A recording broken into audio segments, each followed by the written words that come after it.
Mac, you ever seen a movie called Sullivan's Travels? No. That's part of your problem, you know. You haven't seen enough movies. All of life's riddles are answered in the movies. Welcome to Money Unplugged. I'm Chris Hill. Thanks for being here. Today on the show, I talk with Andy Hill. And no, we are not related. Andy is the host of Marriage, Kids, and Money, one of the most popular personal finance podcasts out there. He's also written a new book called Own Your Time, 10 Financial Steps to Put Your Family First and Escape the Corporate Grind. And we got into a lot of stuff with this conversation. We talked about the origin story behind his book, how he bought a house when he was only 22 years old and why it didn't really work out the way he was hoping, how he hit $1 million net worth and then did something that most finance experts would not recommend. And while there are some great nuggets in this conversation that are about specific dollar amounts, what I like about Andy and what he's doing with his podcast and the book is his approach to money is much less about accumulation and it's much more about building a life that's worth living. I really enjoyed this one, so let's get into it with Andy Hill. Did you grow up in Michigan?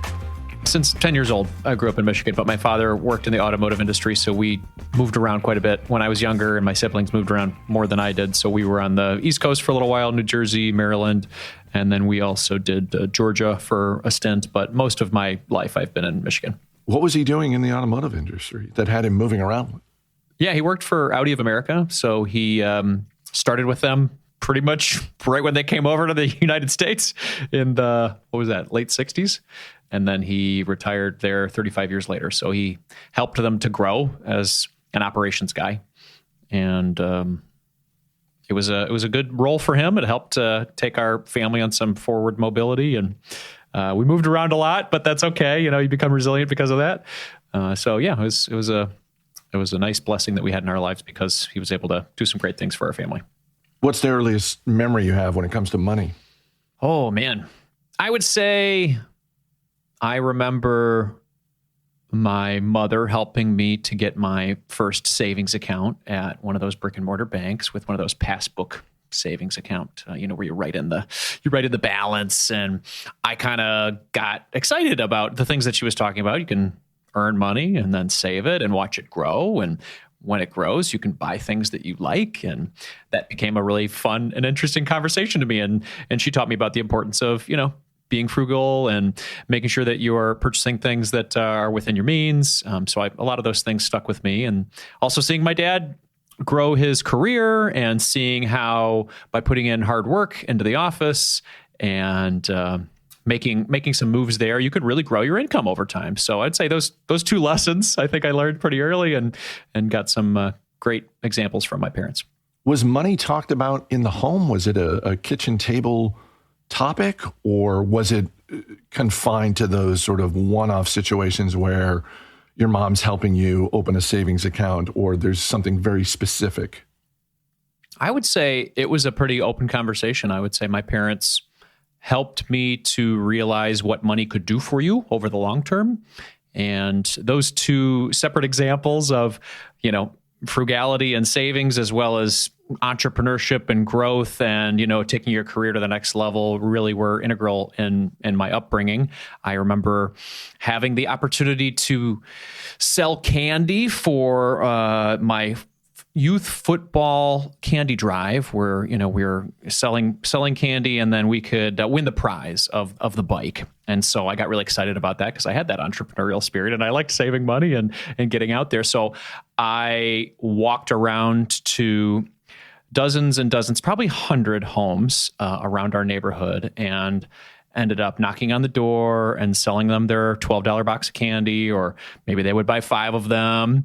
And eventually I sold in the thousands of dollars for candy for my 10-year-old Pee Wee football team. And I won the bike, lo and behold. Wow. I did it I ended up doing it for the next couple of years as well, because I was so excited about it. And I had a customer list now that I could go to. And since I'd already won the bike, the next year, they're like, we don't know what to do. We'll just write you a check. And then the next year, they wrote me another check. And I'm like, I see how this works. That's, yeah, I wonder if there were conversations at the adult level, like, he did it again. What are we going to do? We can't just keep giving this kid bikes. Yeah. I remember the owner of the company came and met me and shook my hand, and I didn't really know who he was or how important that was at 11 years old, but that was pretty cool. It was a pretty cool moment. Let me go back for 1 second to your mom and the savings account. Did you have any kind of skepticism when you learned about interest? When you learn, like, because I remember that as a kid, just being like, why is the bank just going to give me money for opening a savings account? What, like on the one hand, I'm excited about this. On the other hand, what's going on here? Yeah, I would say that knowledge probably came a little later for me, maybe in my teens or teen years. But yeah, I think it was a pretty interesting concept because it seemed like almost like a scam. Like, why are they giving me money just to hold mine? But I liked what it did for me over time. And then the conversations around saving then turned to investing with my mom in my teen years. And that was an area where you're not just earning maybe 3 or 4% or 5%. You can earn a lot more as I started to learn about mutual funds and tech stocks and things like that in the late 90s and early 2000s. How did that come about? That's interesting to me that your mom, I mean, it sounds like in terms of personal finance and investing, your mom is the driver of those conversations. Was she an investor as well? She was at the time. Yeah, she was saving and investing for her retirement or just in general, and was getting into these mutual funds. I think it was Janus funds at the time. And she said, hey, you should do this too. And I said, okay. I mean, I had been saving a bunch of money because I really liked saving money. And it started to turn into thousands of dollars. And I said, well, that's great. Where should I put it? And she helped to guide me into buying some of these mutual funds. And at the time, some of these tech stocks were doing really, really well. So it was really exciting to see it grow. And so I would start to follow the stock market. I would start to understand where my money was a month ago and where it is, now, and just kind of following the ups and downs. But during my teen years, it was a lot of ups. So I was kind of, I would say, not educated enough to know that there will be downs.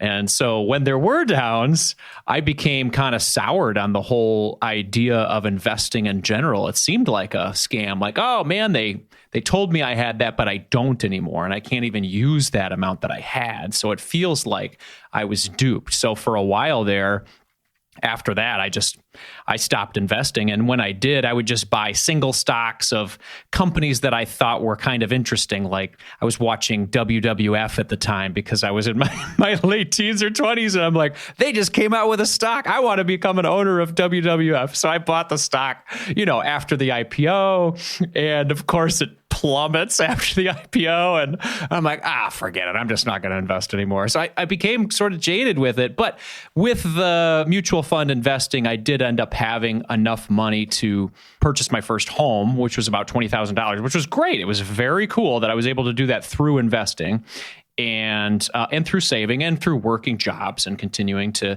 make that happen. So I felt very proud of being able to buy my first home around 22 years old with that money that was saved up through working and investing. What was the first job you had when you were a teenager? First job I had when I was a teenager. Oh, okay. I would say that I was a caddy. Probably was my first job as a teenager. And that was a scam. I joined this country club because I thought, hey, rich people, they'll give you good tips, but they end up paying you a lower hourly rate in assumption that you'll get the tips. It's almost like being a server at a restaurant. So I'd make like $2.65 an hour or something ridiculous like that as a 13-year-old or 14-year-old. And then you'd go out with these 70 or 80-year-old individuals who want you to hold their bag that just seems like it's filled with bricks on my shoulder as a little kid. They didn't have those nice, thin bags that they have now. And you'd finish this round of 18, and then they'd give you $3 or $1. And they'd be like, oh, don't spend it all in one place. And you'd be like, did I just get scammed here? So that was probably one of the worst jobs I had, because more often than not, the tips weren't all that great. There was some very generous people at the club that would, that would think of you, but I remember not being super impressed by the money I was earning there. I sympathize with you on the carrying the bags, only because I'm not a golfer, but my father-in-law recently gave up golfing and donated his clubs and his bag to the local high school. And so I said, well, I'll take that up to the high school, and I'm happy to deliver that sort of thing. And I remember walking from my car into the school, carrying this bag and just thinking, my God, is this what it is to golf? It's like people, like if you don't have a cart, you're just lugging this thing all over 9 holes, 18 holes. This sounds miserable. It was one of those big leather bags, right? Yes. Yeah. You know what I'm talking about. Yep, absolutely. So let's go to college. You went to Michigan State University? Yes, I did. Yeah, I went to Michigan State, went there to study communications, and was there for around 4 years, and I really loved every minute of it. Absolutely. Was that the goal going in? You knew what you wanted to study. You weren't sort of fishing around and testing different things. You were like, no, this is not at all. I had no clue. I graduated from high school. I saw that my brother was going to Michigan State. I idolized my brother, and I just wanted to follow him. He was studying marketing, advertising, communications, so I wanted to do what he was doing. I thought he was the coolest guy in the world, and so I wanted to follow him and do my studies there. And when I got there, I think I started as a business major, because that's in the marketing sphere. And I started to take some classes, and I found that the math classes were really, really hard in college. And so I said, well, what major can I do that has a lot less math classes? And the communications college came up, and I said, well, I'll switch to communications. And so I kept that degree going throughout college and graduated in about 4 years. What was the goal after school? Did you have a career in mind? I was seeing what my brother was doing after finishing, and he worked in advertising and marketing, and I thought that was really cool. I was interested in video production, and I was interested in things like that. So I got an internship at a video production company, and I would make these corporate videos. And I thought it was a neat opportunity to be able to use my skill set, because in high school, I loved making music videos and highlight reels from my football team, and even full-length movies with my friends.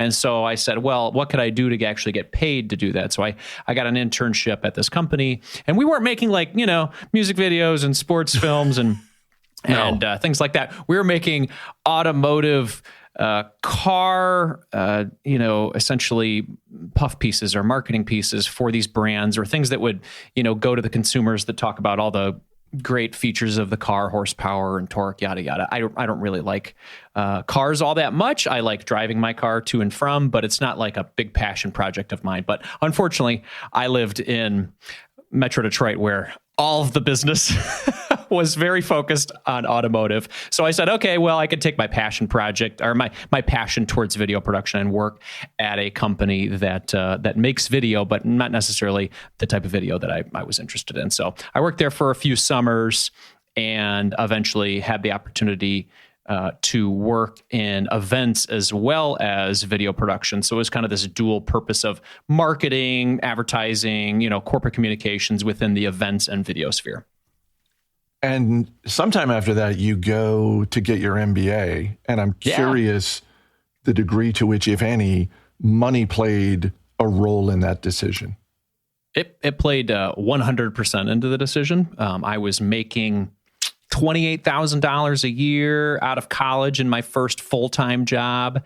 And that was a shockingly low amount of money, because what I had done to myself was buy that house that I was super proud of with my savings and my investing, but quickly learned that the home just consumed my life. And when I was making $28,000 a year, it was probably north of 50% of my expenses, between the mortgage itself, the home equity line of credit that I was borrowing from to live my lifestyle, the upgrades of the home, the repairs, the bills, things that I didn't really factor in, putting furniture in the house, things like that, that you don't think about. You just think, I can kind of afford the mortgage. Let's go for it. I became consumed by my house.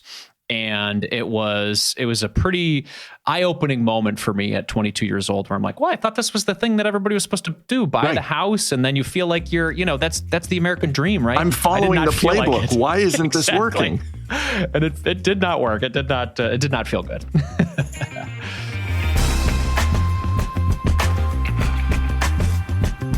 Quick question. What is the easiest way to instantly become a better cook? Better seasonings.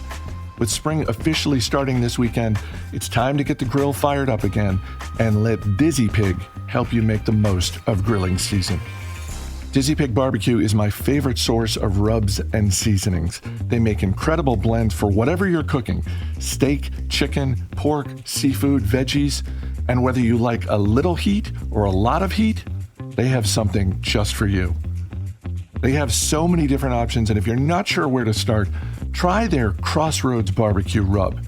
It is my personal go-to for grilled meats.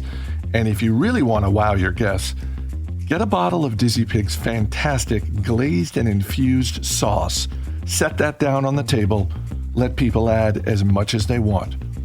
So as the weather warms up and you start thinking about grilling again, stock up now. Go to dizzypigbbq.com, use the promo code MONEY, and you'll get 10% off your order. That's dizzypigbbq.com, promo code MONEY for 10% off, and get your grill ready for spring. All right, let's get back to Andy.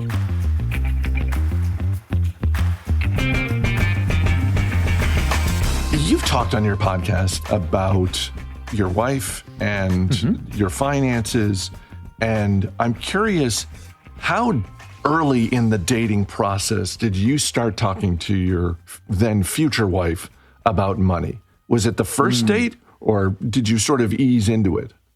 I think I eased into it, but probably didn't talk about it enough. I think, things happened within the dating process where money becomes pretty apparent. Your culture, the way you buy things, the way you don't buy things, and I think we were both very attracted to each other, but we both came from very different cultures. So there were moments early on where we would be surprised at the way somebody would handle a purchase or a non-purchase. And we would have some of those discussions and we would learn. And over time, I think there were things that I appreciated about her culture that I've adopted, and then some things that she appreciated about my culture and adopted as well. So I think we're a nice hybrid now, but in the beginning, it was a big learning process. And there were some early money discussions or money fights that happened that required us to both maybe put our egos aside and say, hey, this is just a different perspective of how to view things with regard to money. And what can I learn from this, as opposed to hard-headed, I'm right, she's wrong, and let's see if I can just bowl through this. It is interesting because, and you're not the first person to come on this show and talk about, Allison Vergel was just on the show and said point blank, I'm a spender. My husband's a saver, and this is what happens when a spender marries a saver. But I think it's inspiring, among other things, when two people can come from sort of different places, particularly around a topic like money, which is one of the most important topics in any relationship, and figure out a way to get to that common ground. Yeah, absolutely. Yeah, and it took some time. It's still taking some time. I often forget, in my 16th year of marriage, about the important things that she cares about. But I get back to reminding myself and finding some great compromise and balance. And that's really what a good relationship is. And I would say marriage needs to be a verb, as that nice quote says. It's not just something you do. It's something. It's not something that you are. You're married, but it's something that you do. It's action that you provide to actually improve your marriage and see what you can do on a daily basis. Right. And this is not an elegant analogy, but it's not unlike the experience you had buying a house. It's like, oh, I bought the house. And it's like, yeah, you also bought a mortgage. Also, Exactly. You need to have furniture in the house. Yeah, absolutely. Yeah. Which I think is sort of the blessing and the curse of Zillow. I don't know if you've had that experience of like looking at houses on Zillow and you're like, that looks great. And then the voice in the back of my head has to remind me like, that's not your furniture. That's staged furniture. You know, they're not just going to give you that furniture. Very true. Absolutely. Yes. Yeah. We're often poking around on Zillow, even when in our current situation, and saying, wouldn't that one be nice? But then you have to think back about all that goes into it and all of the time commitment, the selling, the buying, the moving, now with our children, like all that would go into moving to a different place. It's just, it's a big process. Do you feel like you are more attuned to that or more open to that because of your childhood, of all the moving around? Because it seems like, and I've talked with friends of mine who were, Army brats, and they're moving every 2 to 3 years. And that can be challenging, but it also helps you develop a muscle that most people don't ever develop because most people grow up in a single place. Yeah, I would say that I have grown some resilience to it, especially during some of the difficult moves that we had when we were younger. But I also feel that for my children, if I can give them that ability to know where they are in their community and feel comfortable and then keep that going throughout their childhood, that feels like a win to me as a dad. And so we are doing that and have done that for their entire lives. My daughter and my son will only know one house for their entire childhood. And my wife and I are pretty committed to that. And if we do decide to change, it would be within the same neighborhood. I think there's something good about that. But there's pros and cons, of course. If you move around a lot, you do get that resilience. You get that ability to become independent quicker. And that is something that I think that I don't hesitate when there's an opportunity to travel globally or an opportunity to travel around the country and try something new. Whereas, people who have I've only lived in this one town and I haven't traveled around a lot might feel a little bit nervous about doing something new and that's out of their comfort zone. So that's something that we're practicing right now, at least with our kids. But I've definitely interviewed other folks in the past too about their ability to move around the world or even around the country and how that's provided them some resilience for sure. Before we go to the speed round, I do want to ask about your book, which just came out. And from the outside, it appears to me, and I'm sure other people, like your days and nights are full. You've got the blog, you've got the podcast, you have a family that you want to spend time with. Everyone I've ever talked to who has written a book, at some point they talk about the amount of time it takes, and not all of that time is fun. And I'm curious, you have all these things going on. Did a publisher come to you and pitch you this idea, or did you just have the urge that some people get when they have something to say? They want to get it out in the world, and the only way to do that is to undergo the process of writing the book. I think you're right with the publisher reaching out. So for the past 10 years, I've been creating content on my podcast and YouTube channel, and I just have been talking about family finance as well as our story as a family. And I got some outreach from 2 publishers at one time, which was pretty cool, that wanted me to write a book. And with that, it was an honor. I was like, if you want me to write a book about my life, I'm already talking about it all the time online. I just have to be able to take the time to actually physically write it down. So yeah, I had the opportunity and went about it. And yes, it was very difficult. And the book is called Own Your Time. But during the book writing process, I definitely did not own my time because I was working my business and making that happen, and also trying to be a great husband and a present father and write a book, which became one of those seasons of life that was a little bit more restrictive with regard to my time ownership. But it was a great process. It was very cathartic because I've been creating content for a very long time. And it was all of a sudden, hey, take all of that and try to mush it down into 300 pages. And how can you do that interestingly and succinctly and include other stories besides yours? And it was a lot of fun. I would totally do it again. And I'm very happy to have it out there. Let's go to the speed round. What is a thing that you have bought that makes you happy? right now, this all-inclusive trip that's coming up for our kids to go to Mexico in about 3 weeks, and we're all very excited about going. I guess that's an experience. Does that not work? Okay, that works. Yeah, we spend very freely on vacations and family experiences together. So this is one that we're very, very excited about because we're going to be able to spend some time in the sunshine after being in this rough winter, and we're going to do it together. Have you ever made a purchase in your adult life that you regret, and sometimes you find yourself still thinking about it every now and then? I'd have to go back to the house purchase that we just talked about, Chris. I think I bought it too early without the knowledge of how to take care of it and the costs associated with it. And then when I sold it 10 years later, I pretty much broke even, which was pretty bad, with regard to, when you talk about homes always growing in value and it being such a great investment. I don't regret, the time that I spent in that house, the memories that I made, the roommates that I had come in, the lifelong friends that I now have, the fact that we were able to raise our daughter there for her first year of her life and my wife to move in. Those are the things that really matter, the memories that were made. But the physical home itself, I wish I would have waited a little while to buy my first home, maybe rent a little while and kind of decide where I want to live and how I want to live. So I would say the house. I was going to say, I think I can count on one hand the number of people I know who bought a house that young. At any point, did your parents pull you aside and say, "Are you sure you want to do this? You sure you don't want to rent for a little while?" Right. So my mom, the saver, the person who taught me how to save and build it up, is a real estate agent. So I think in her mind, this is a win. This is not just for her with the sale, but Mom gets a commission. This is great. In general, no, I mean, it's like, I think she probably gave her commission to me. I just think in her brain,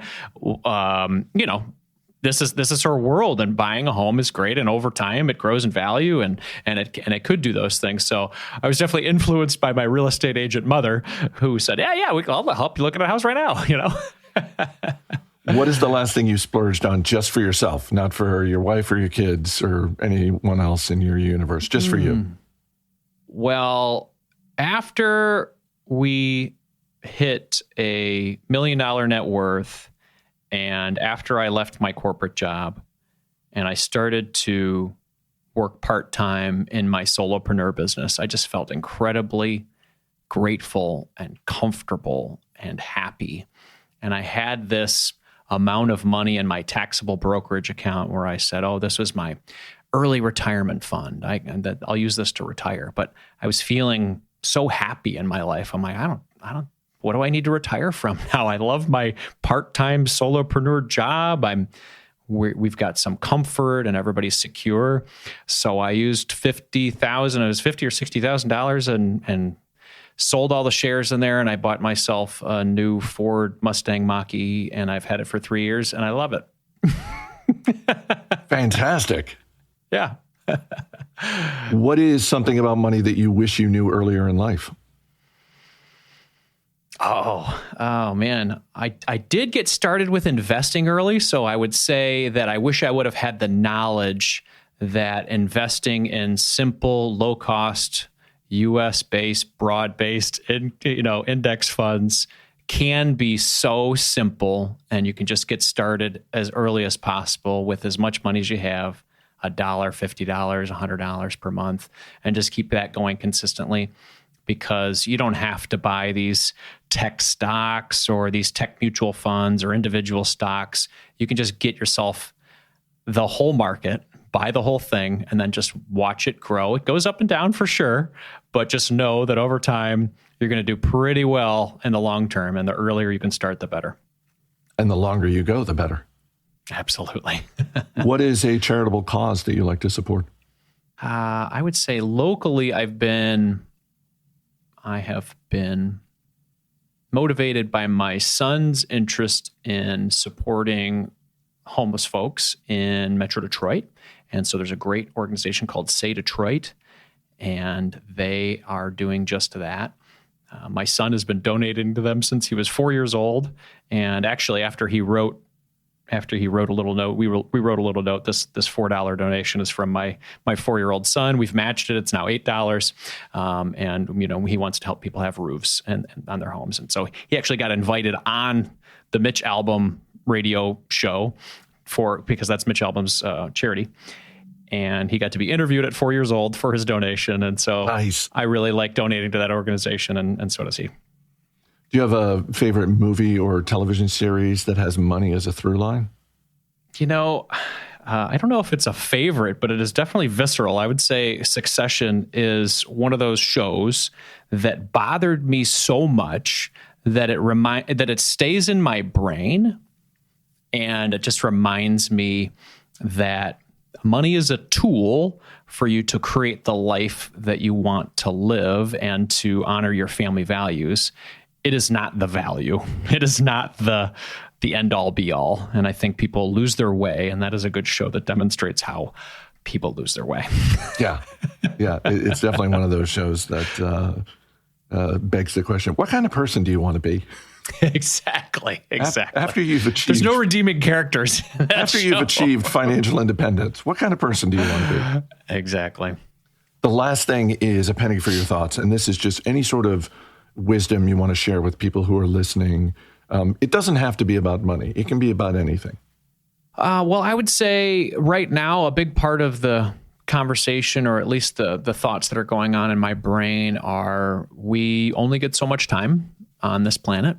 And it is very important for us to remember that saying, memento mori, remember our death. Because if we think about our time now and how much time we have left, it becomes a lot more real to say, how do I want to spend that time? Because we only have so much. So for me, I got to a point where I was working too much and not being somebody who takes care of their health, somebody who's a present husband, somebody who's a present father. And so I wanted to flip that on its head and say, what can I do to work less and live more in these areas that I truly value? So I would say, take a moment of introspection and say, am I living the life that I want to live because I have this amount of decades left? And if you're saying no to that, what are some 1% improvements that you can make over the next month, 2 months, 3 months to help you move in that direction to support the life that you want to live? There you go. Andy's book, Own Your Time, is available wherever you get your books. And check out his weekly podcast, Marriage, Kids, and Money. I'm Chris Hill. Thanks for listening. I'll see you next week.